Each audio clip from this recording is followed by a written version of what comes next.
Hello and welcome to this edition of Beginners Python and Machine Learning. Today we'll be looking at, doing the Beginners Python side of things. So we're going to be sending emails from our Python scripts.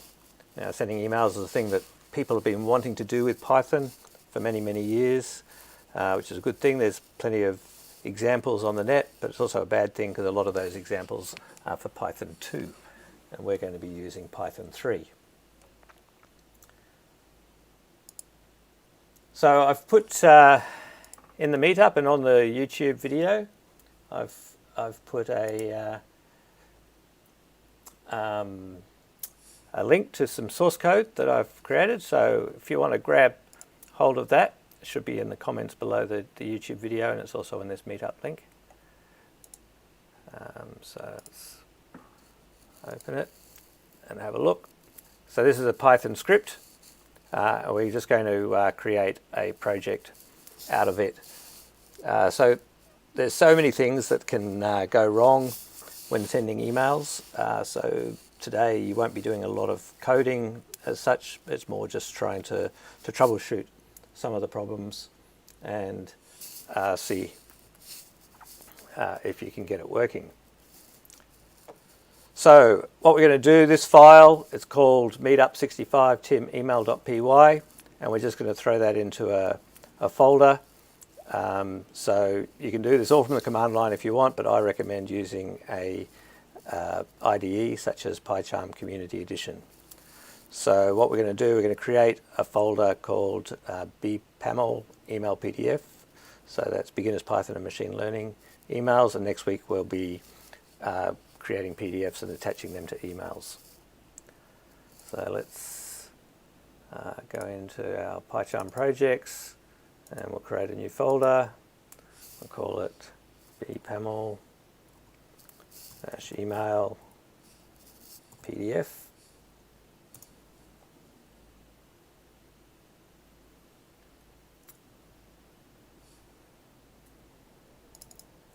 Okay, and we'll save this file to it.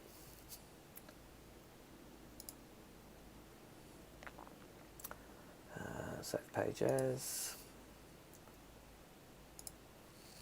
We'll put that into, and it's going to save it as a Python script. So I see in the chat that Leo's asked, what are the requirements for Google Auth imports? So the requirements, we'll get to them. They're just down here in the file.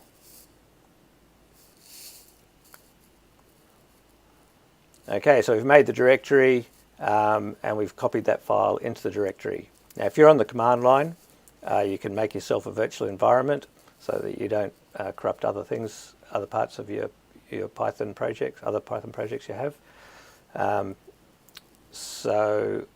And activate it, or we're going to do that within our IDE. If you want me to go through doing it from the command line, I can do that for you as well. So here we go. We're going to open this folder we've just created. bpaml, there it is.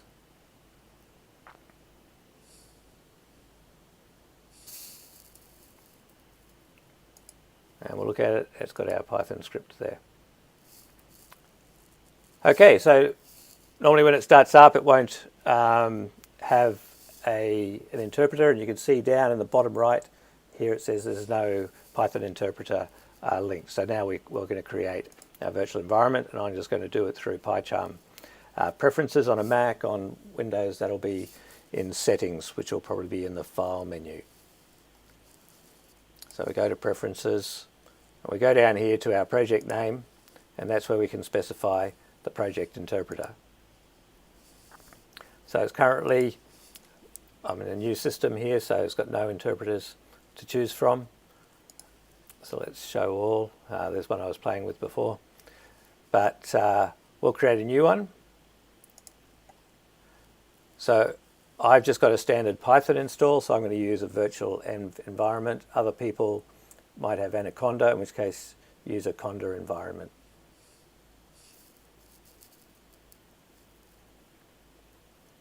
I'm going to base this one on Python 3.8, not Python 2.7. And it's just going to be in the venv directory, which is inside my project directory here. Sometimes I have to inherit global site packages, especially if you're doing Takinta Python projects, but none of the stuff we do today is going to need anything from global, so we can just use the ones we install here.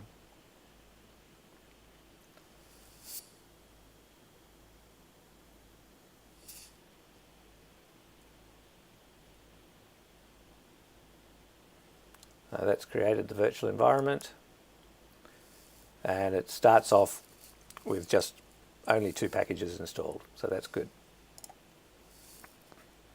And let's look at the Python file. It's going to tell us what we need to do. You can see it's giving red lines saying we haven't got these third-party libraries available, and that's probably why Leo is asking what are the requirements. So here are the requirements. We'll just grab these 4 packages there. So I'll copy them, plain text, that's fine. And I'll make a new file, and the new file I'll call it requirements.txt. And paste those 4 items into the file. Now it's saying the package requirements aren't installed, and this is the beauty of using PyCharm. It will automatically install them for us. So we just say, yep, please install those. It says, is that the 4 you want? Yes, it is.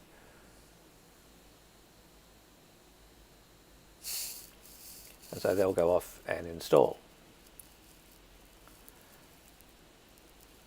So I'm racing through this. We've now installing them, packages installed successfully, so that's all looking good. Okay, task 4, create an email message using email.message.emailMessage. So this is one of the standard libraries, email, and in there is .emailMessage. So there's been plenty of ways in the past to create these email messages, but this is the most recent library, and so that's the one they recommend. Now I've given you some links down here that explains how to use it, and so let's go and have a look at those.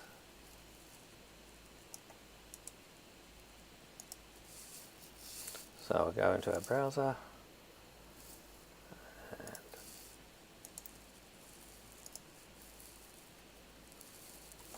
So this is the reference for email.message.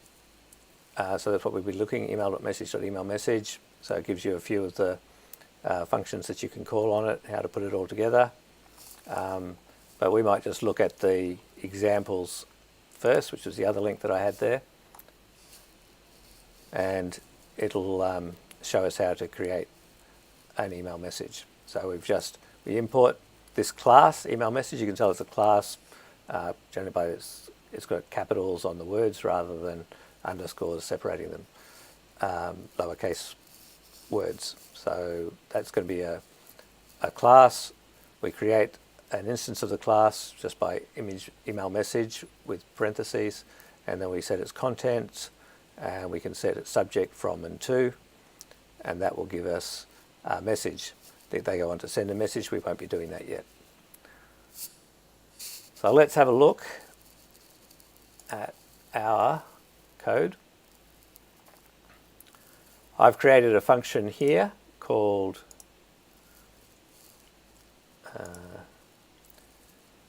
message from string. So it takes one parameter, which will become the subject of the email, and then it puts in all of this text, including a timestamp and the subject as well, so we know that's different each time we send it. Creates it and then just returns that email message. So I've just copied some stuff out of here from the examples. We've got subject, we're setting the to email to. Oh, so email to, that's just a constant I've set up higher in the file, and it's currently not set. So that's what you want to set it to, your email address. So I'm going to set it here to an email address I've set up for this. So if you put your email address in there, that'll be good. But I prefer not to be receiving all your emails. Later on, we're going to attach images. So think about a JPEG or a PNG image that you've got that you might want to attach to an email. Okay, so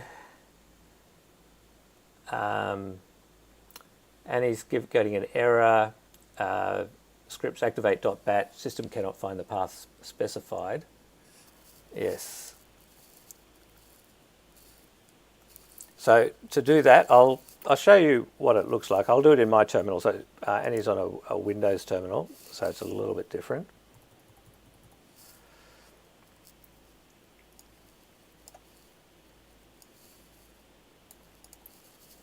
So say we were,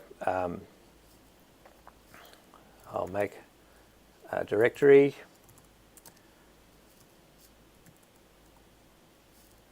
I'll just call it that. I'll change directory into there. Okay, so ls in Mac is the same as dir on Windows, so there's nothing in there. Now I want to create a virtual environment.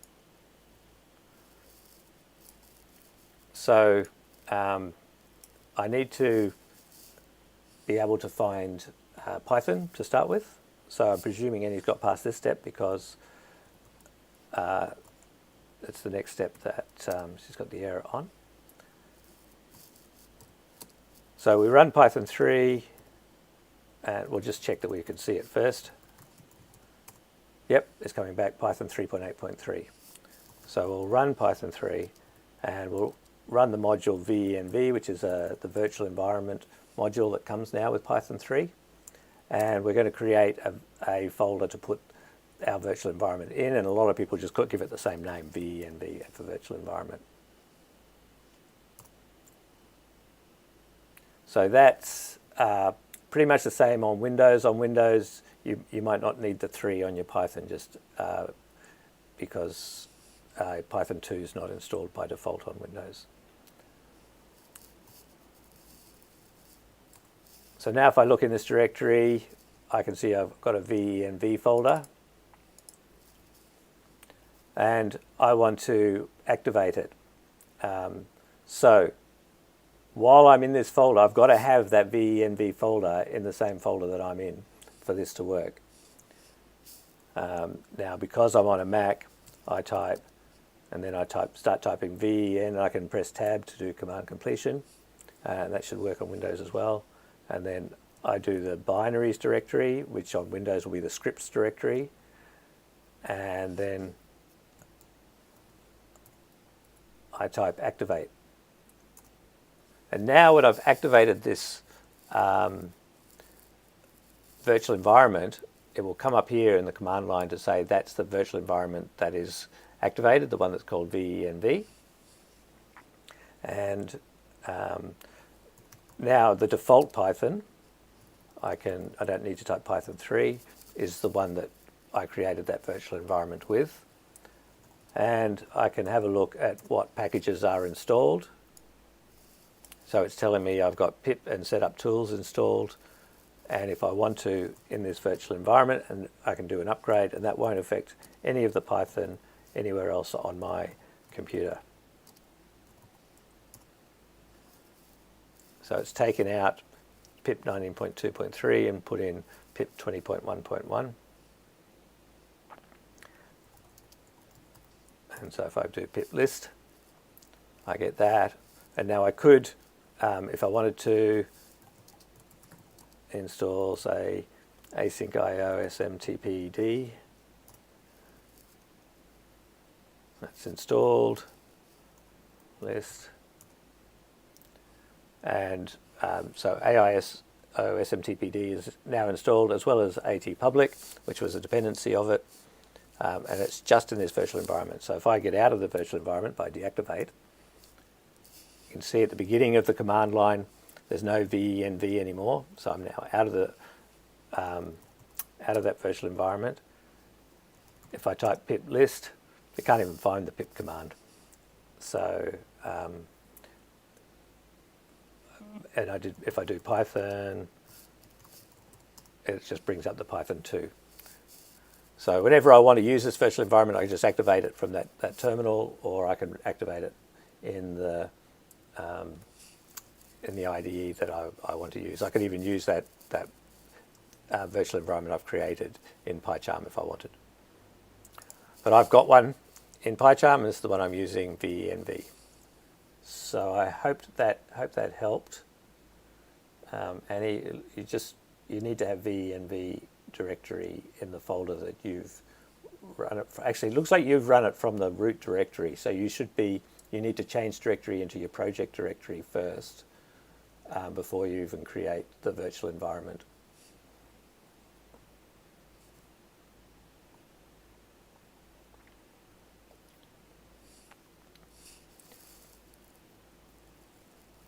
Okay, so let's run this message from string. Good, got a thumbs up. And all we're going to do is create this message and print it. It's not going to go anywhere or do anything. We're just going to have a look at what we've created.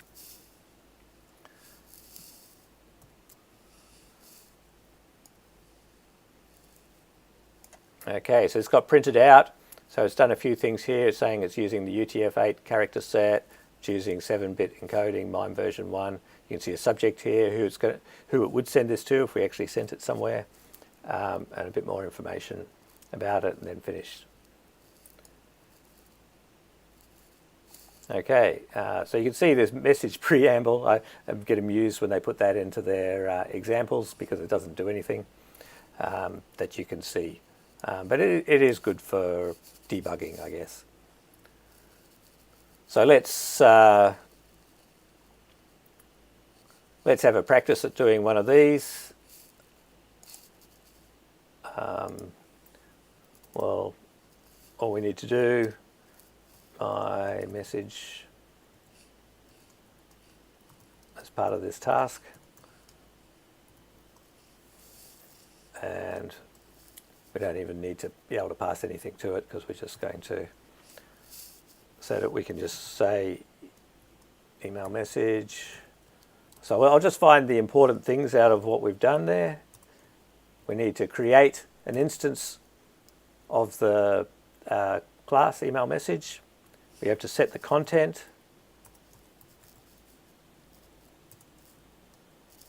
And we can just put a string straight in there, the content of the message. We need to set the subject, and that's probably optional as well because you can send emails without subjects.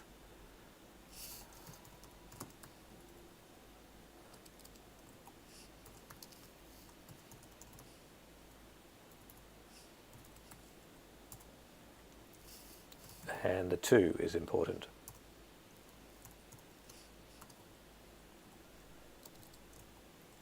We just use the same variable, and that's all we need to return.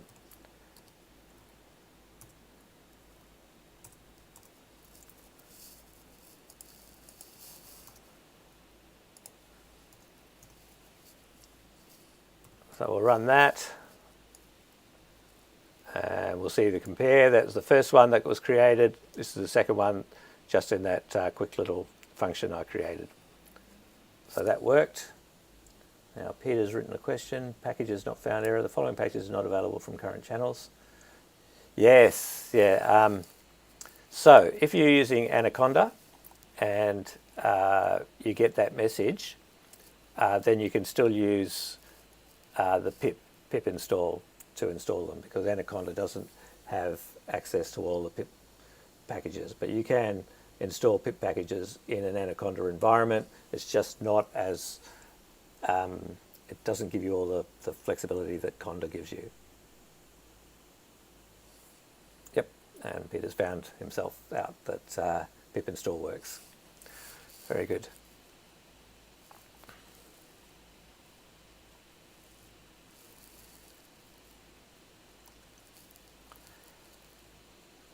Okay. So now it's really useful when sending emails to be able to debug what's going on, because there's so many things that can go wrong. You want to see that communication that's happening to try to work out potentially what is the problem.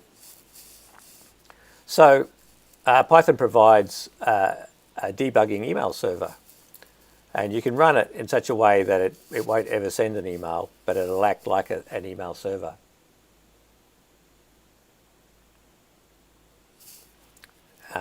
Yep, and I've just got a question from Leo. So setting the subject, creating a plain text email, declaring a variable to pass the function in one hit. Well, email message is a class, and we're setting an attribute of the class to my subject in the instance of that class. So this email message is an object, and by setting email message subject, you're setting that. So let's have a look at, we can do it from the command line, from the console. So from email.message, import email message.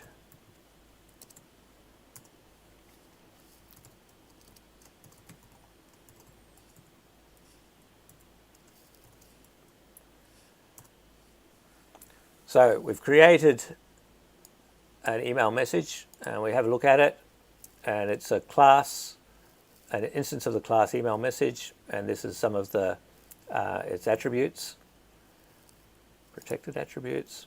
I don't know where this stuff's going to be, but so we can set the content, and when you're setting the content,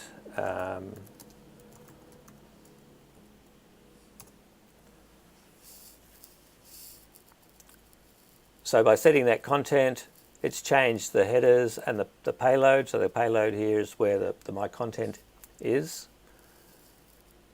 So everything that just changed with what we did is in blue color.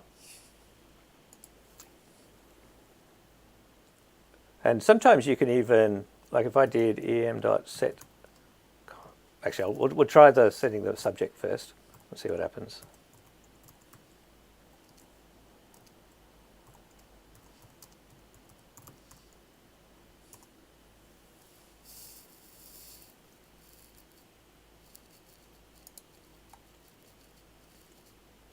So it's got a header down here, subject, my subject. And so that's what's being created. Sometimes when you set the content, if you set the content like blah, and then I do a couple of lines, and then foo bar,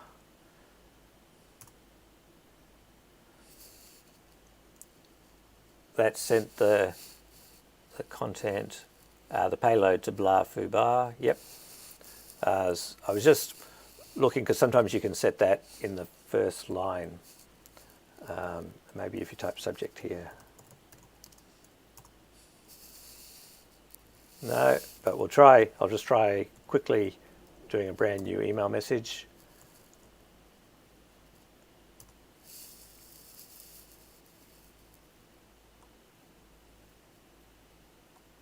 And that didn't do it either. So that's just gone in the content. Yeah, okay. So I was just, I'd heard that you could, you didn't have to actually do a subject here. You could just put it all in the content. And there may be a way of doing that, but I just can't remember off the top of my head. But in this case, we can just set the different attributes, and it will set the headers for when the email gets created.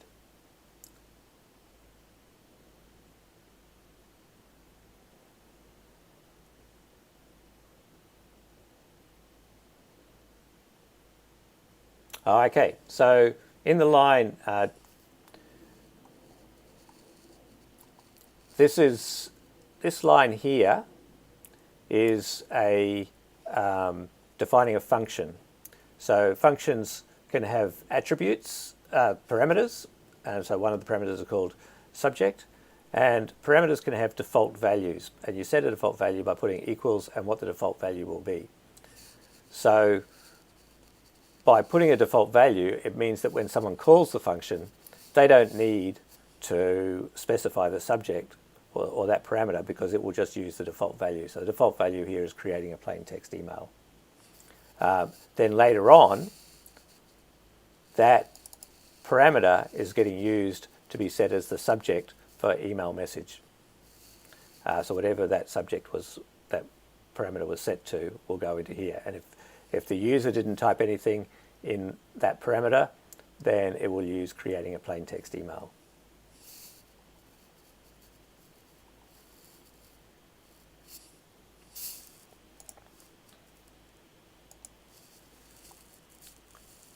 Okay.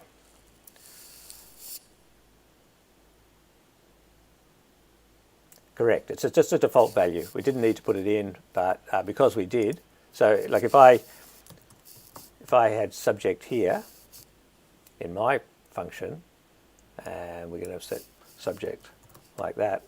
Now, if I try to run this, my message from string, I'm going to call that function, but I'm not going to specify subject, and I haven't specified a default value. When I run that, I'll get an error. It says missing one required positional argument subject. So if I want to run that properly, I have to now provide a parameter because there's no default value there. I'll just say my subject. And now it works. Now this is the second one we've just created, and you can see it's got my subject here as the subject.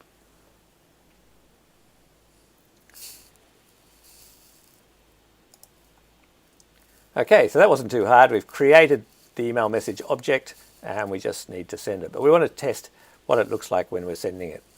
So Python actually comes with a sendmail debugging email server called SMTPD, but they recommend that we should be using this one as it's a better performance, and so it's becoming the default one. So unfortunately we had to install that, which we did use in our requirements.txt. And I've got the documentation on how to use it is at that link. But really all we need to do, it's something we can run from the command line. So this is not the Python console, this is the command line. So we're running with Python or Python 3 -m means which module we're going to run. We're going to run the AIO SMTPD module, and we're going to pass some arguments to it. And the arguments are going to say we want it to be listening for localhost, and it's going to be listening on port 8025. So that's just a number we've made up. And when you're doing these debugging, it's best to do a number that's bigger than 1024, because if you're any port number that's lower than 1024, you'll need root access to your computer to be able to use it. We're going to use the server in debug mode. Okay, so let's run that. So I could go back to terminal and run this, or I could just run it in terminal inside PyCharm. So this terminal is inside the virtual environment. So I have to be in the virtual environment that's got AIO SMTPD installed. And I'll paste. No, that didn't copy. Oh, I'll just type it anyway. So Python -m AIO SMTPD -n --listen localhost :8025 -debug. All right, so we've got a server listening on localhost, which is my computer, listening on port 8025. So if anything wants to connect to that, I have to connect on port 8025, and it's starting the loop here. So we've got, I'll just turn off these print statements we had up here, so we can concentrate on what's actually happening. Let's try sending a message to that port. So we specify the port number, which is going to be 8025. And just for your interest, the typical port numbers that you would use, if you're using SMTP, which is the Send Mail Transport Protocol, you would use port 25. If you're using SMTP SSL, which is it's got transport layer security, so it's secure sockets running over it, most servers would be running that on port 465. And if you're wanting to use Start TLS, which means Start Transport Layer Security, not immediately, but after the communication has started. So you start off in plain text, unencrypted, and then after that you can start up the encryption. Then normally that would be done on port 587. But for our debugging server, we're going to use 8025 because it's a bit like 25, but it's more than 1024. Okay, Peter's given this a go.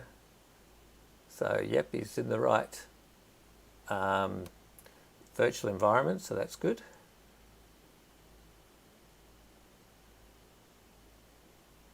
No module named Pandas.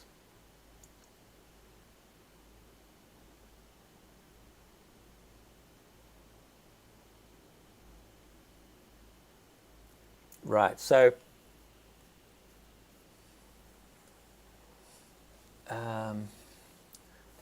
we don't need Pandas. We're not using Pandas at all. So it's interesting that yours is trying to, oh, it's working now. Very good. All right. Oh, I'm not sure what you did. It sounds like you maybe were in the wrong directory when you tried running it. Maybe.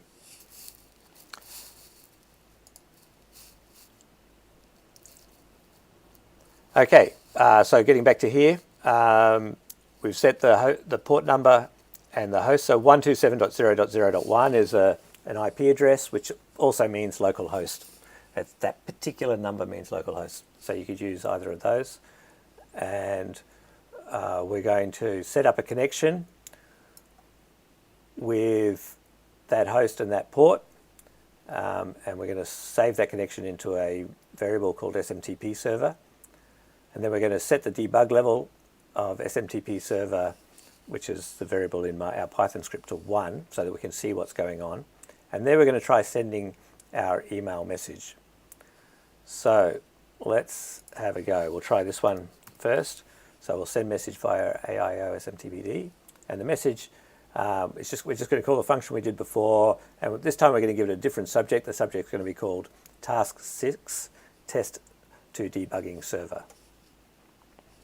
So if I run that, two things are going to happen. I can go back on the terminal screen, and this is everything that happened here. So it's received a connection, it's handling a connection, there's data being sent to it. So it got sent EHLO 1.0.0.0.0, blah, blah, blah. And what that is in fact an IPv6 IP address. It got sent the data mail from and just an email address that I've just created, debugger@mycomputer.python, so it's a fictitious address that I've just created. And the recipient to pythonatordev@gmail.com, which was because we set our email to. So you can see everything here that says data, that's how the data's come in. And then these next lines is how it's been interpreted by the SendMail server. You can see all these B's in front of the strings. That means that these are bytes. They're not UTF-8 strings, as you would normally have in Python. They're byte strings, which is like Python 2, what you would have in Python 2. And that's because email is a standard that's been around a long time. And when it was designed, it was really designed for 7-bit ASCII, really. So the fact that we're now using it to send Unicode, we're now using it to send attachments, is just amazing that they've managed to expand this protocol to handle all this stuff. This is a message that got sent through. Task 6, test to debugging server. That was our subject line, who to from. So these are the headers. It's created the headers. There's the content, and then the message is ended. The communication is quit because the message is completely sent to the server, hasn't gone any further than that. Connection lost, and it's just saying it's lost the connection. Okay, so that's all the debugging that's happening from our sendmail server that we had running on our computer. Now let's have a look at the debugging that's happening from our Python script, because this is where we set the debug level to 1. So that'll be in our run window. Similar stuff, it's just got sends and replies. So we sent from Python EHLO and this. The reply came back with the 250, and 250 is like an OK code saying, yep, I got you, 250. And then the server is supposed to respond also with 250 codes saying, these are my capabilities. I can do 8-bit MIME, not just 7-bit MIME, I can do 8-bit MIME. And I can also handle help, so you could send a help command to me and I would respond with some more information. And at the last one of those 250s, rather than putting a dash, I'll leave a space. So I can tell that that's the last of the 250s that I got, and this is how it's been interpreted. I've got a return code 250 and that whole line. So then my Python script sent one of the headers saying I want to send mail from this address, and the server said 250 OK, which got interpreted as OK.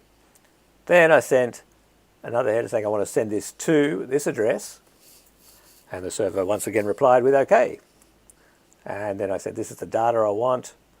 The server said back to me, OK, make sure you end your data with carriage return line feed, carriage return line feed. So I sent all of this stuff here, and you can see right at the end I've got carriage return line feed dot carriage return line feed, so that the server knows that that was the end of the data. The server said 250 OK. So you can see this dialogue that's going on. It gives us a chance to work out where there's a problem. But that's all working for us. Oh, okay, so let's try. That was sending just using 7-bit ASCII, really. All these characters in this string are 7-bit ASCII. But let's try sending a bit of Unicode. We'll do an emoji and see what happens.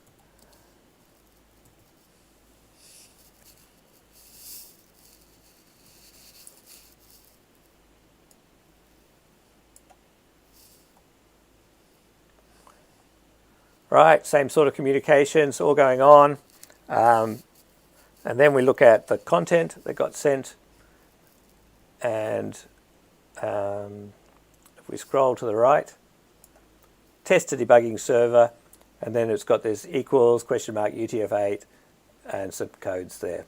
So they've managed to escape it, so it's all down to 7-bit ASCII, our message, and there's some codes that will get decoded at the other end back into that smiley face. We can have a look at our terminal and see what it saw.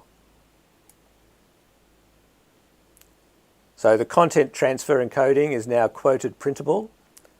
Previously it was 7-bit. So it's worked out that there's some non-7-bit characters in here, so it's had to change the transfer encoding in one of the heading. You can see the subject and the content. All good, but I bet you're all waiting to actually really send an email. So we've tested that that bit's working with our debugging server. Let's move on to a real server. So we can stop our debugging server just using Control-C.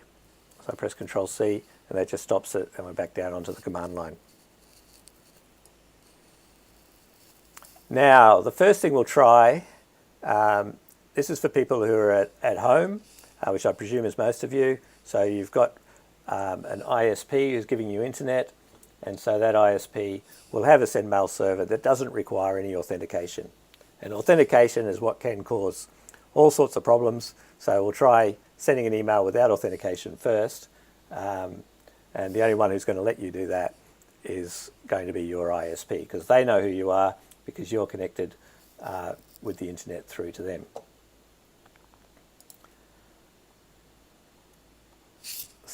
So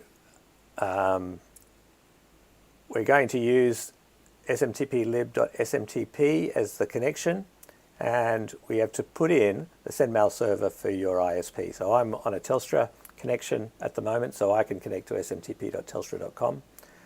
If you're with Optus, I think it's mail.optusnet.com.au. If you're with TPG, it's mail.tpg.com.au. And we really, once again, we'll set the debug level. You don't normally do this in a running program, but when you're looking at what's going wrong, that's a thing that you can do to see why it could possibly be going wrong. And then use server.sendMessage is a method of this class, this connection, and we send our email message that we created elsewhere. So let's try that. Task 7. Our subject's going to be task 7, test to our ISP's server. So we're going to send that as the subject line to our function message from string, and that whatever that email message is what we're going to send to send message via ISP. So let's try running that and see what we get.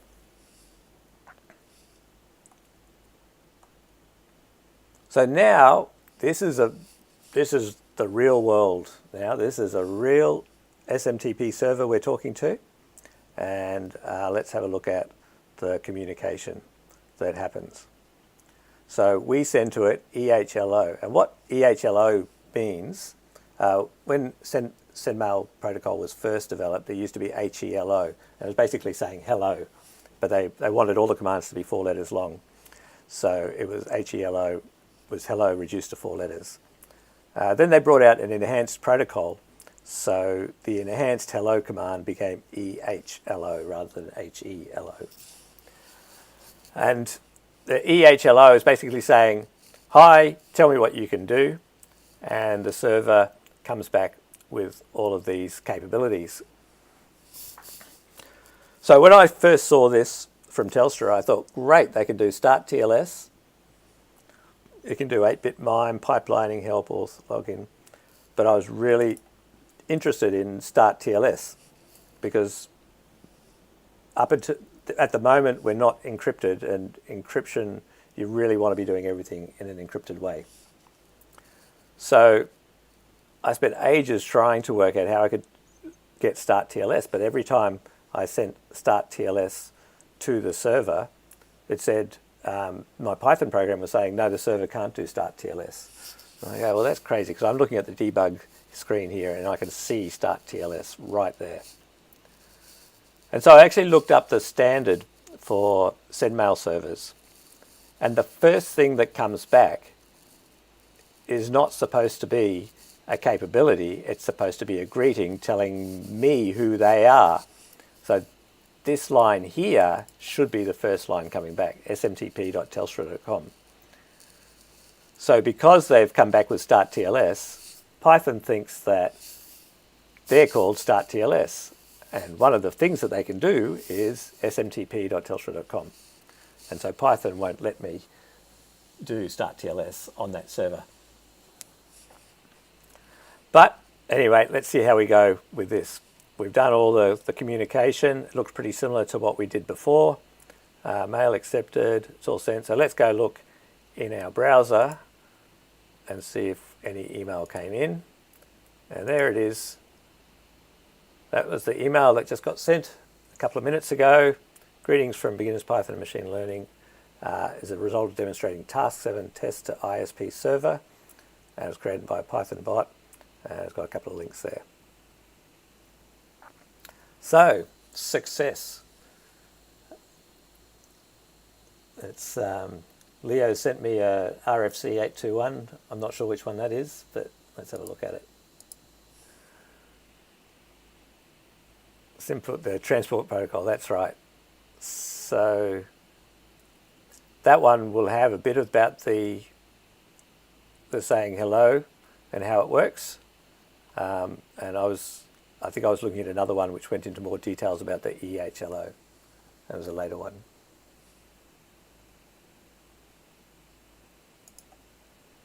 Okay. Right, did everyone have success sending an email through their ISP?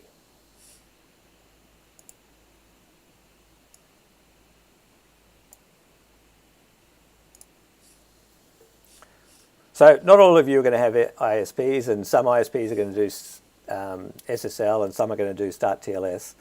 So I thought one thing that everyone can do if we want an encrypted email being sent is we can use Gmail. And that way we bypass the ISP's sendmail server. And so we go to this URL here and have a look at how to send an email from Python. So Gmail have very nicely given us a page that will tell us how to do it and what we need to do. So the first thing we need to do, we need to turn on the Gmail API.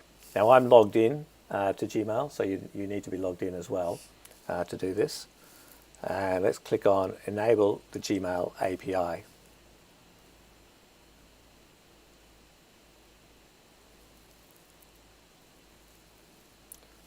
So it asks us what sort of app we're going to be using, and we're going to do a desktop app. So I haven't tried the others, but that one works.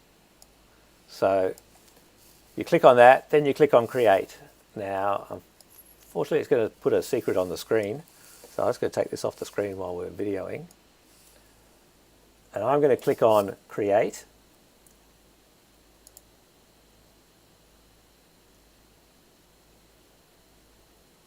And it'll put some details on the screen. I don't need those details to actually know what they are. But there'll be a big blue button that says Download Client Configuration. So I'm going to click on that. And that's downloaded it. And so I'll press, and then I'll press Done. So sorry that I couldn't show you that. Let's come back.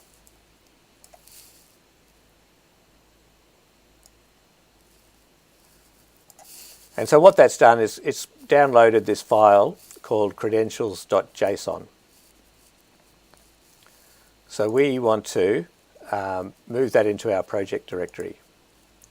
So I'll say find that in, here we are, and this is our project directory here. So let's just move that into there. And while we're here, yes, I do have two-factor. I don't have two-factor on this Gmail account, but I've got it on another one that I think I tested this with, so it should work. And you'll see soon how it works. If you've got an image that you want to try later when we're doing image attachments to emails, throw that in the folder now as well. So let's head back. We're back here. Okay, step 2. Install the Google Client Library. So we've already done that. Set up the sample. So let's have a look at this sample that they've given us. quickstart.py. And the first line is from future import print function. So when I see that, I know immediately that they're trying to write something that will work in both Python 2 and Python 3. So we don't need that line because we're just doing Python 3. So it imports this stuff, scopes. Now these scopes tell you what we're going to be allowed to do with this Google account. Currently it's just a read-only scope is what they've set up in their default. That's not going to be enough for us. We also want to be able to send emails. So it starts off with the credentials. There's nothing there. It looks for a file called token pickle. If it exists, it loads it into the credentials. If it hasn't got any credentials or they're not valid, then it does this refresh. So that's if they exist but they're not valid because they've expired. It'll do a refresh. Otherwise, it'll do this flow, which is install app flow from client secrets file credentials.json scopes. So that'll be what initiates the authentication for our email account. and it'll create that, and then it will dump those credentials into a token.pickle file so that they can be used later. And what we're trying to get out of this is this service. So it builds a service, version 1 of this Gmail service, using those credentials for Gmail. So that's really all we need up to there. The rest of the stuff that they've now demonstrated some of the things you can do, and if you want to try running this code, that's good. It will find all your folders that you've currently got in your Gmail account. So that's an interesting little application. But we don't need that bit. So I've taken this code and I've stuck it into here, and I've called it Gmail service. So this is the way to get the Gmail service, and it does all of this. So you can see here I've added an extra token called gmail.send, and you'll see why I do that in a minute. And at the end I just return what gets built from the build command, and that's what we'll be able to use. So I could try, let's try running this and printing. Okay. So I've turned off the other one, haven't I? Yep. Okay, let's try running this. So it's asking me for my account. So it ran the Python program. It worked out that I didn't have that token.pickle file. So it's jumped to my browser. Now I've set Chrome as my default browser. And I know that works if it's, I think I might have had some problems with Firefox, so try Chrome if you can. Especially because Chrome's from Google and this is a Gmail account. So I select my account. Now it's going to say this app isn't verified. Now the app it's talking about is the app that you've written. So of course it's not verified by Google because they're just looking at what you've written. If you are the developer, which you are, you can send that, but we don't need to do that for this stage. All we want to do is keep going to the verification. So we click on Advanced and we say Go to Quick Start. And that's how it's identified itself as Quick Start. Right, so what do you want to let Quick Start do? Do you want to let view your email messages and settings? And I wrote this program, so I'm happy for it to see these things, and I wanted to be able to send emails. So they're the two things. And remember, they're the two scopes that we put in our scopes list. Okay, so you are allowing that to happen. We click on Allow. So I think if you had two-factor authentication at this stage, you would have been asked for your second factor. Okay, the authentication flow has completed. You may close this window. And now if I go back here, you'll see there's another file in my project directory called token.pickle. Now, if ever I want to go through that process again, I could just delete that file and it will run that process again. So now if I run it, let's see. Okay, so down here, please visit the URL to authorize the application, and they've given a URL down here. So if Chrome hadn't automatically started, you could have copied that URL into your browser and gone that way. So let's try running again.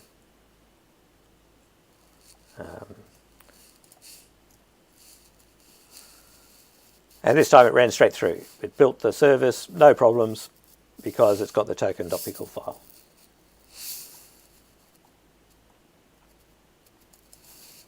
So I don't need that anymore.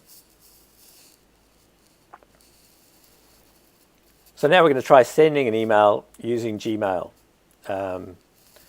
So we have to create an email message. And you can see I'm throwing in here some typing.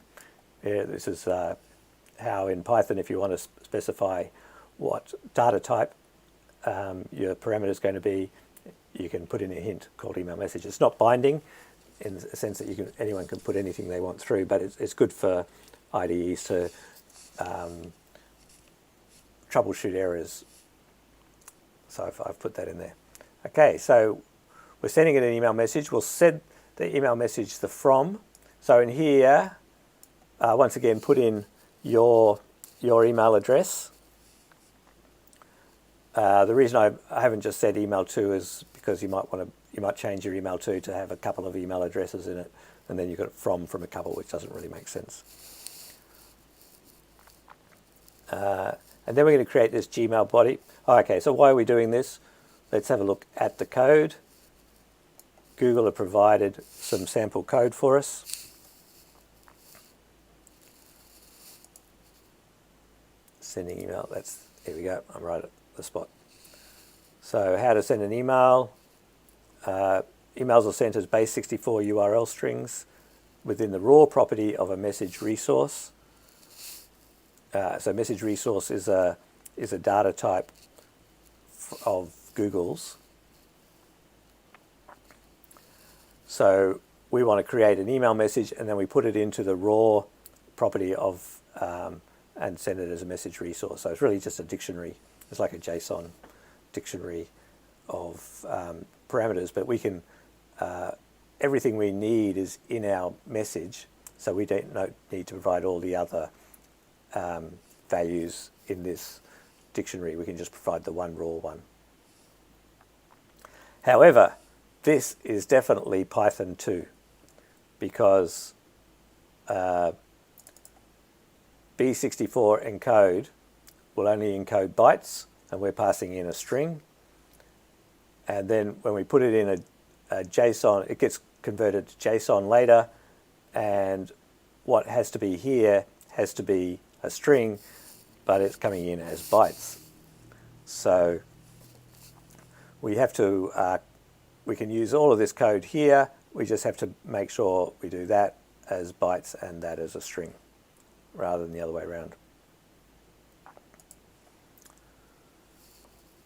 So here we go, we get our email message, which is an instance of email message class. Unfortunately, that's got an as bytes method, so that'll convert our email message into bytes, in which case we can then do a base64 encoding of that. Now that will return bytes, but we need to provide it as a string, even though every character in the string is going to be only an ASCII character and not worried about UTF-8, but we're encoding it as UTF-8, and that's the advantage of UTF-8 as well as in the ASCII region. It's got the same codes. Okay, we send a response. So you could try putting in the Google code and see what happens if you do that, but this is how you get it working. And then the Gmail service, which is what got returned from up here, we call users messages send. We set the user ID to me, and that will put the from as whoever authenticated, so it doesn't even need this up here. In fact, we could probably get rid of that because we're using me. And then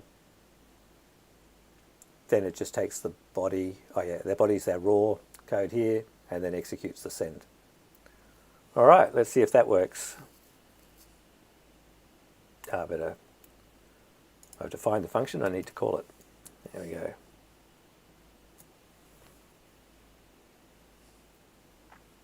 So we're looking for an email called task9 send email via Gmail.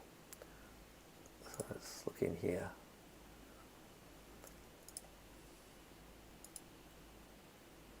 And hasn't come through yet. There it is. So it's come from me, from Python 8 Dev, come to Python 8 Dev. So you could try sending it to a different email address rather than this Gmail account and see that would work as well. But yeah, it all worked. Now that's all happened over a secure link. It's all encrypted, and only you could do it from your computer. So that token is linked to your computer. Someone can't copy that token to another computer and try sending emails themselves from your account. So it's quite secure.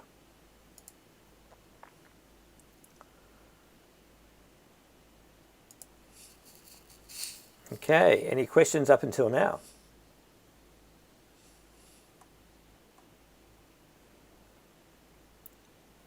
Right, so let's try sending an image attachment. And once again, we're using email.examples to help us write our code. So email.examples, find image. Okay, so they're suggesting we create an email message, which we've been doing, subject from to. Yep, we've been doing all that.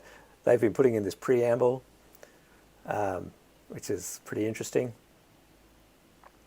And actually, while we're looking at preamble, let's go and have a look at our message here. So you see here, you can't see any preamble. But if I go to this menu over here and say show original, it shows us the raw data that got sent to Gmail. So you can use this to help you to debug.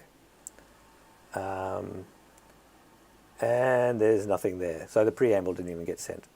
So there's nothing, that's a waste of time setting that. Let's go back to email examples. All right. Then we open a file as a binary. So that's going to be reading it in as bytes. And we're going to store those bytes into a variable, which we've called image data. And then the email message object has a method called add attachment. And we just give it all those bytes in a variable. We have to say what the main type and the subtypes are. And that's all we have to do. Now, these main type and subtypes, they're what they call the MIME type. So in this case, if we're doing a JPEG, it will be image/JPEG. And if it was a PNG file, it would be image/PNG. We're going to use this as a way of looking at the image itself to try to work out what sort of image is it. Is it a JPEG? Is it a PNG? So image header.what is a way of finding that out for you without you having to know ahead of time. So it's probably a good idea to use this sort of technique, so then you can do, as they've done here, all the images in a particular directory, even though they've called the directory PNG files. So we'll do the same thing. So image file, that's a constant that we created at the beginning of the, so if you look right at the top, you'll see it. I've got in there, it's currently called bpaml.jpg. So if your image, there I've got an image bpaml.jpg. If you're using a different name on your image, you can either rename it here or go up and rename image, put a new file name in image file. I'll find out what the subtype is using image header. It's cool. And I've added another parameter here, file name. So what that does is if someone gets an email and they try to download it, that'll be from their email. So they've got the email, they want to download the image or save the image from the email. This will be the name that it gives it by default, which of course they can override. So I've just added another parameter in there. So let's try setting that. I've done it all three ways. You can choose which one works for you. Just working through ISP or working through Gmail. I'll send it through Gmail. And we'll send the image with an attachment.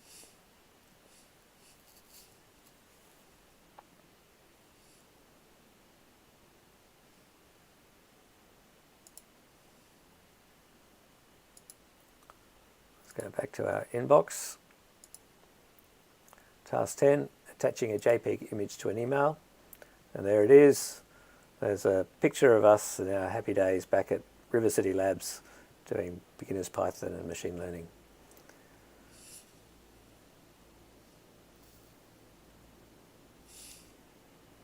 So that worked for me, so that's good. Now that's just put the image at the bottom of the email message.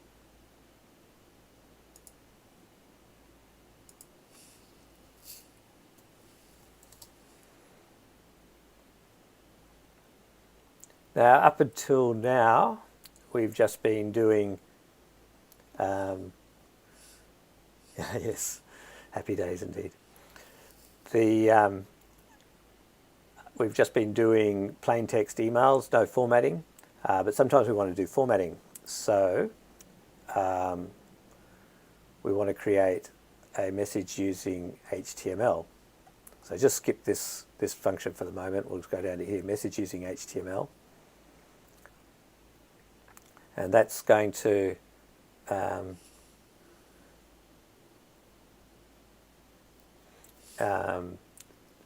put in a little bit of formatting. So I've got EM favorite, so that's going to be emphasized, which means put it in italics. So what we do, we create this HTML text. We create a message, and the message is all going to be plain text, but then we add an alternative, which will be the HTML text. So where the way email was designed was that because some people would be able to view HTML email and other people wouldn't, you were supposed to send the email through twice, the same email, one formatted using HTML and the other just as plain text, and then it would show whichever one it could. So the plain text is theoretically supposed to be the same text as you've got in your HTML without formatting. So if you're setting this up, that's something you should aim to do. At the moment, we've got completely different text in our plain text version as we do in our HTML version.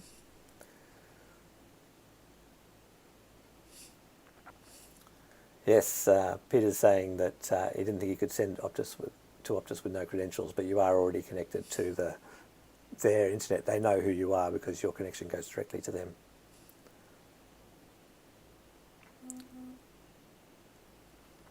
So let's try sending this.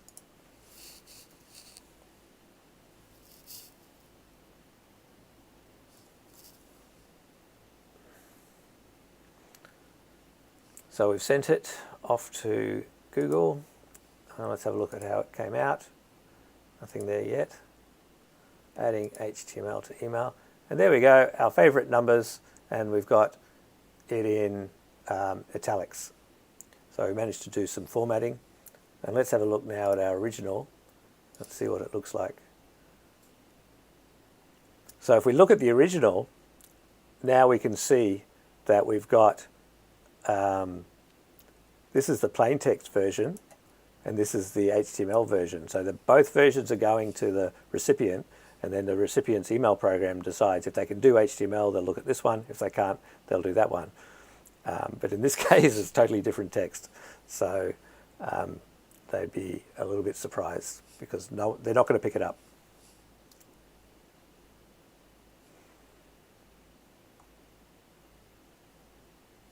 Okay.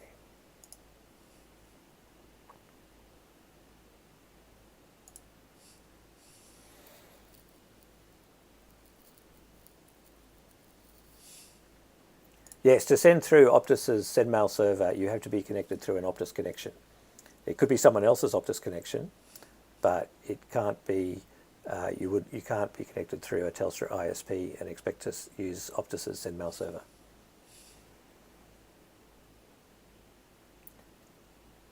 So it's like some people have got an internet at home on Optus and their phone's on Telstra, and so when they try tethering their phone, they have trouble sending emails because they're now using the wrong SendMail server.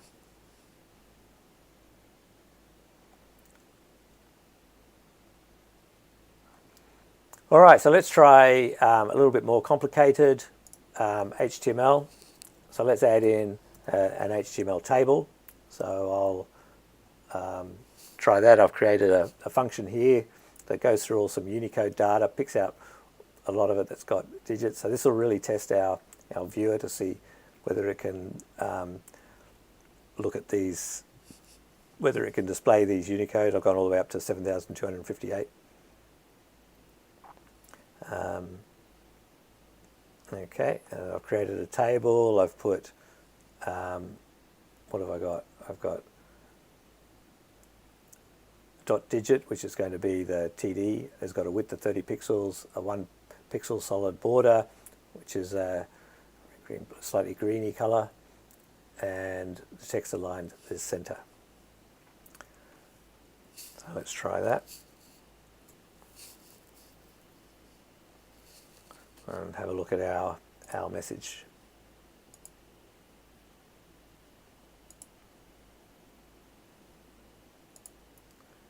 There we go. So this is a automatically generated email. It's got all these boxes with green. This is a table with green boxes around everything, and I've just pulled out all these Unicode digits that are all in Unicode. So it's struggling with a few of them, but it's done pretty well, really, showing all of those. So that the showing of them is actually a function of my web browser and my operating system. They've just got transferred through as Unicode in the email, so it's nothing to do with Gmail.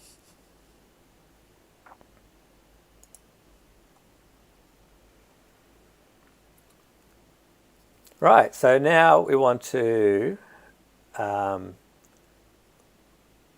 put an image in our HTML page. So I'll just turn this one off. We know how to attach an image that goes to the bottom of the message as we did before, but now if we want to put it in a particular place, and the way we do that is we use the HTML tag image, which is just standard HTML, but the source of the image is we use this CID, and the CID is just a way of referring to one of the other attachments. So we create an ID just by this function here, which is an email.utils. So I've imported email.utils so I can use make message ID, and it just makes an ID. So it's just a random but almost unique number that will go into here, and it'll have quotes around it, which I need for later on. But in this part of it, I don't want to use the quotes, so I have to slice off the quotes at each end. So I go from 1 to -1, which means go from forget the very first character and forget the very last character and take all the characters in between. And that's just going to be the source for my image. Then later on, so I create that message, I add the alternative, the HTML, and then I add the image, and I get the payload, and I add a related data with that CID image specified. And that way, this HTML can refer to what's in that payload. So this example here, I got from the email examples page that gave us the recipe for how to do this as well. So let's send this.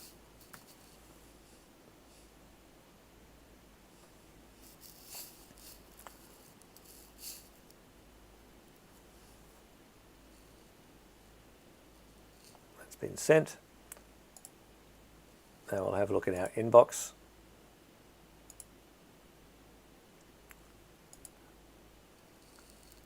So our esteemed team, and it's got the image there, and then my favorite numbers. So we've managed to put the image in the middle of our document by using HTML formatting. And we've changed the format of the table slightly, but it shows the similar stuff. Oh, and I've gone, yeah, our esteemed team is now in italics, and favorite numbers is in bold.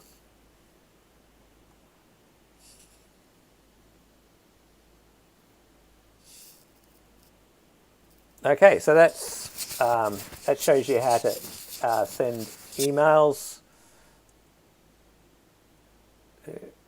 HTML image format. So what about HTML5 image format are you trying to do?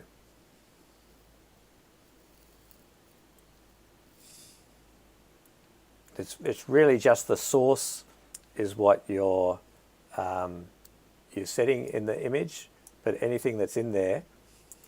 And so you're going to have to rely on your email browser to be able to display it, and that's really going to be the big challenge.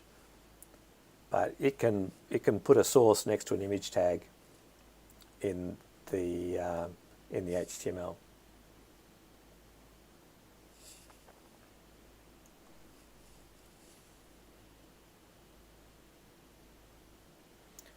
Yes, when you're writing programs to send many emails out, so I've got sending many emails is one thing you can do with it. It's also useful if you've got you're running a program that that takes a long time to run, but when it gets a report at the end from what it's calculated or done, then you want it to send you the results of the run as an email. So that's where it's very useful as well.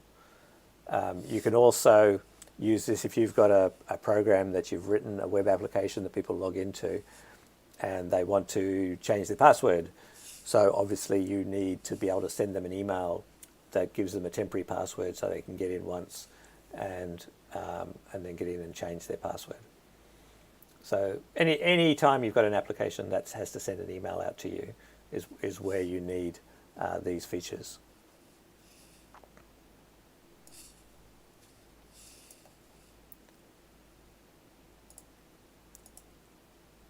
So I'll show you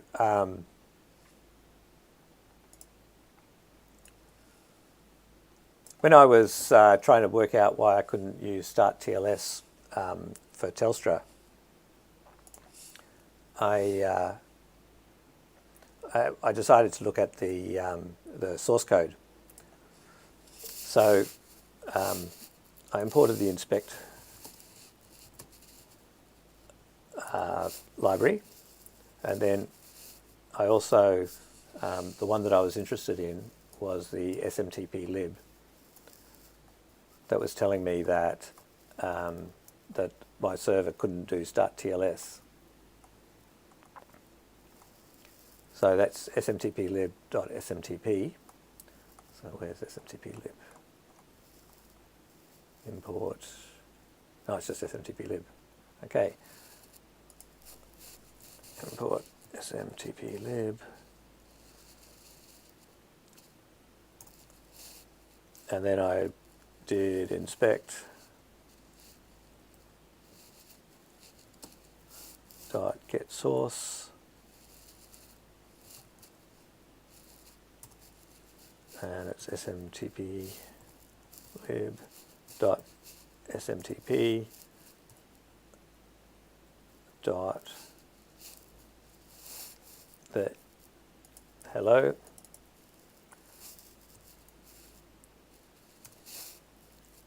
and I want to print that.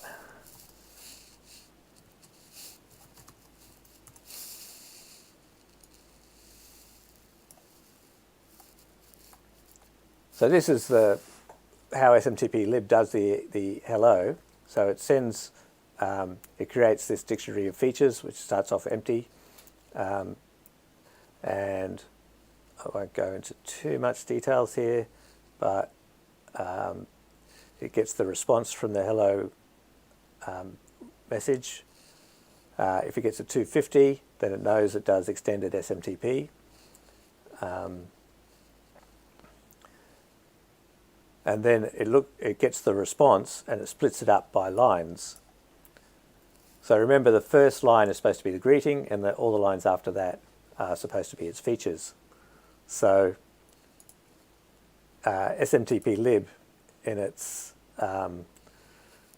decided, well, I don't need the first one, so it just deletes the first one, which of course was the Start TLS. So then it wouldn't tell me that it had that feature, but it tells me it's got this other feature of smtp.telstra.com. So I actually managed to get it working by copying this code and taking out that line and then attaching it to my class so that I could run and it would take Start TLS as a feature, and then I could do Start TLS with Telstra. All right, you would need a public key. What's that for?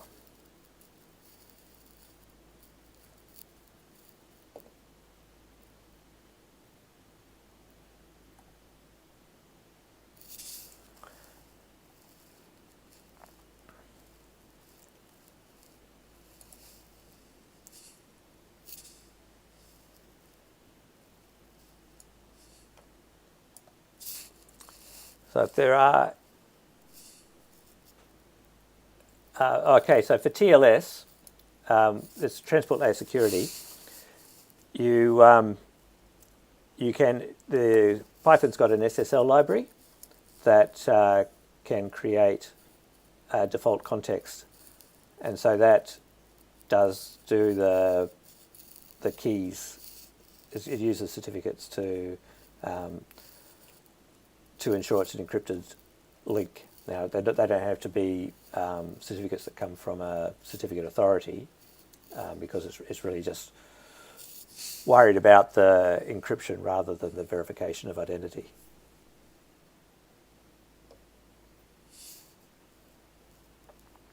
If you want to see how to do it, let's see, I'll go. Well, I've got it somewhere here. I'll show you the stuff that I was working on.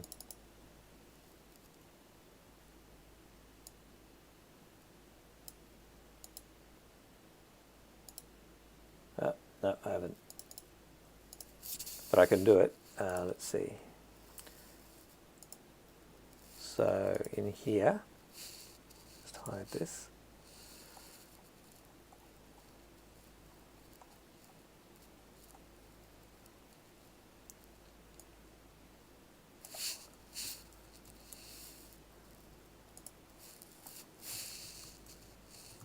So if we wanted to do start TLS, we have to create a context.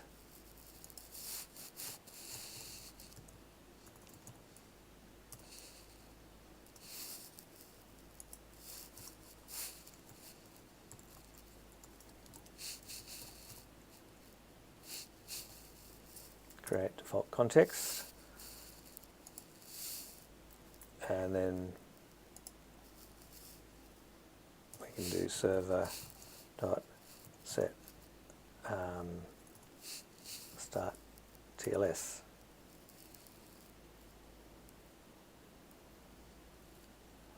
And I think I just have to say context equals context.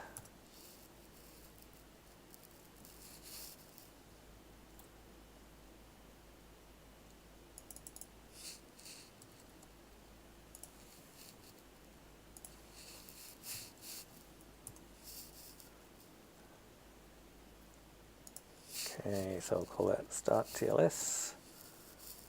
Make sure I've got everything else turned off. Like that one.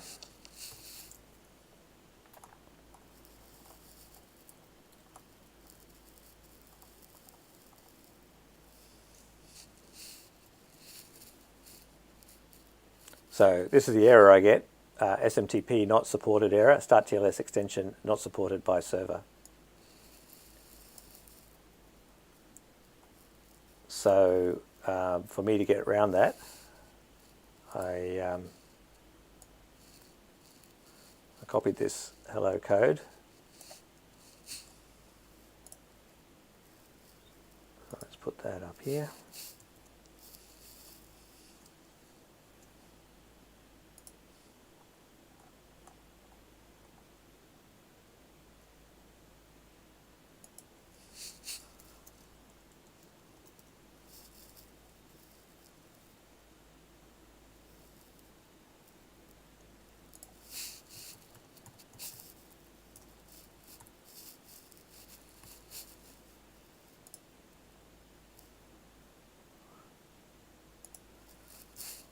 Change the code a little bit,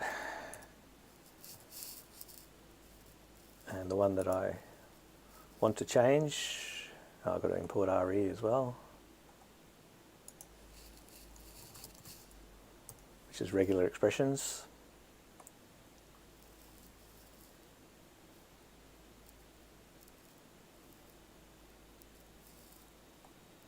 And that's the line I want to get rid of.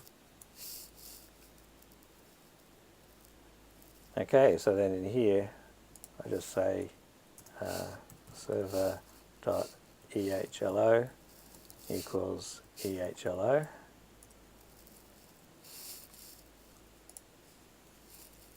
And then if I run that,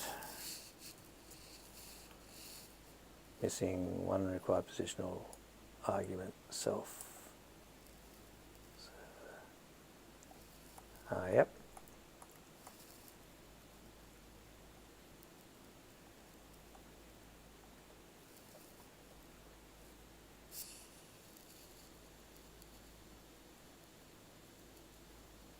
That's right.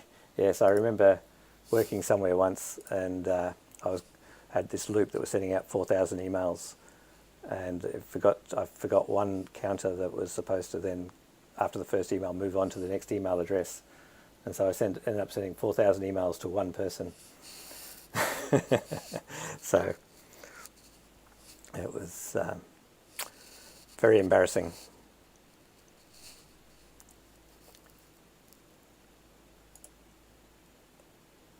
So hello equals. Yep. So I think I can just get rid of that. No, I can't.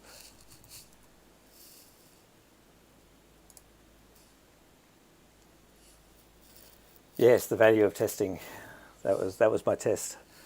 Send 4,000 emails. It didn't work. Did he respond to them all? No, he.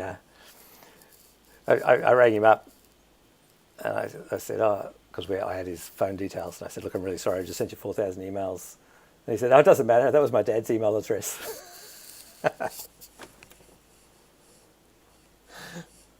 So he didn't seem too concerned at all.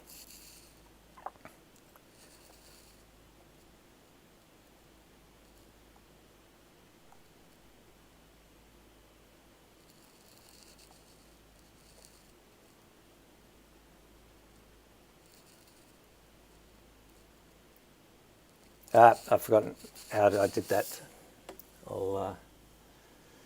Anyway, if there's no more questions, we'll do next week. We'll be creating PDFs, which is another thing that you often have to do when writing your programs, and we'll even attach a PDF to an email. So just for one of the exercises, we'll be attaching a PDF to an email. So if you can keep this file all there, because it'll just be importing the stuff straight from this file. But if for all the other things, it'll be new stuff. So I hope to see you next week. I hope you enjoyed it.